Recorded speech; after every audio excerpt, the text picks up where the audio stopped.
So customer is telling me that their thermostat keeps clicking and they're not for sure if it's the furnace or there's a faulty thermostat. So I just go and observe with my own eyes, turn the thermostat on to heat. Clearly not coming on. Some furnaces usually have a delay. This thermostat isn't like that, so therefore I'm kind of just pushing this through pretty fast. So I'm turning the thermostat off just to set it into off mode, obviously, so I can just jump my wires and get straight to it. And so basically what controls the heat is the red wire and the white wire. So pretty much I'm just bypassing it to see if it's the gas furnace or the thermostat. And so basically I'm just bypassing it. And I know, Father, I can hear you. Oh, I told you to do that. Always go to the thermostat. And everything is not always the thermostat.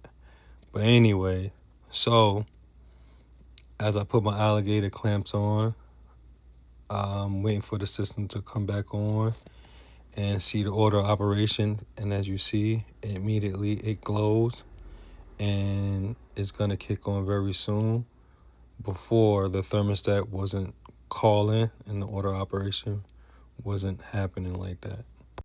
So obviously the next step is to replace the thermostat, take my alligator clamps off, and please do not try this at home because you can short out your circuit board or something in your home.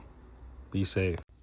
So basically what I'm doing is just taking out all the wires from the old thermostat so I can prepare to put the new thermostat on the wall.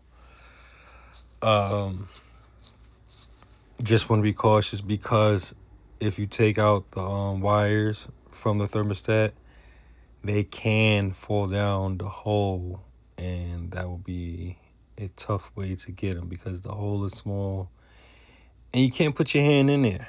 So you don't want to lose the wires. So I'm just working my way around one of them, and it is so tough to get out, and it's the yellow wire.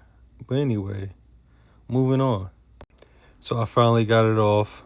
I'm about to put the new cover on the wall, to cover up the holes or whatnot, and get the rest of it and put the wires together pretty much.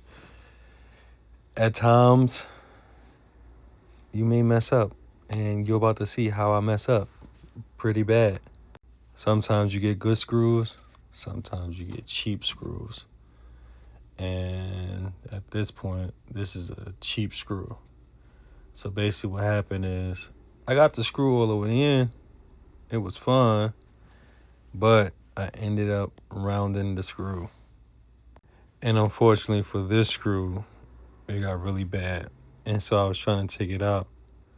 And as you saw my mouth movement, I said the F-bomb word. And so I couldn't screw it all the way in. So I was trying to take it out, and that was a fail completely. As for the other one, I gave up on that one. It came out easily, even though it was rounded. So I just took that one out and went back to the other one. So I was trying to everything to get that nail out. That's one of my drill bits where actually I'm supposed to hammer it in and then try to get it out. But the wall is so thin, I didn't want to hammer it in.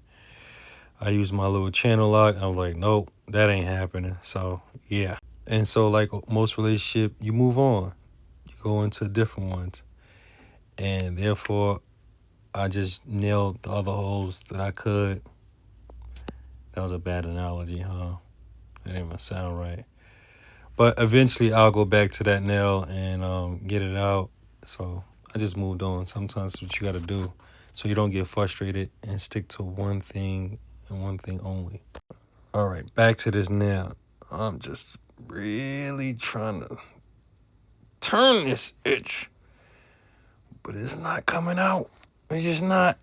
I'm trying everything, and I know it's not going to work what I'm trying to do, but I'm getting frustrated. But I just keep trying, and it's the wrong things until I get my needle nose, and then that's when it works. Everything else is just not working. Finally, I got my needle nose. Now I know what you're thinking, like, how is that gonna work? It took me a while to get that out. I just had to keep turning slowly, but eventually I got it out. Yeah, I just skipped to the end. I didn't want to bore y'all with the twisting and turning. So, ta-da!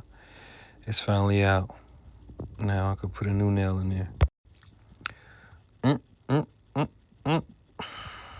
And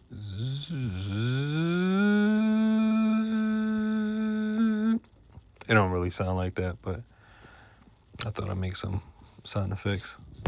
Now I'm just about to place the I don't know what's the exact name for it, but I'm gonna call it the harness, where you connect the wires to it, and you can read the booklet if you want, but you know, your red goes to R, your white goes to W, and no, it doesn't go to W because the wire is white, but that's how the way it's set up on the furnace. So it really doesn't matter the color, as long as your wires is coordinated with the wires on the gas furnace.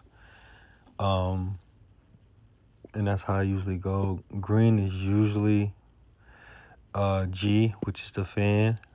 And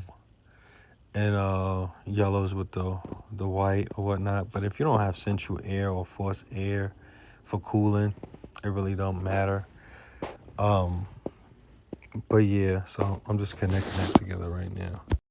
So just giving you a close-up of what it looks like. I'm almost done. I'm just going back to the board, making sure everything looks the same, and taking pictures for my job notes just to make sure I cover myself and know that I set up everything right.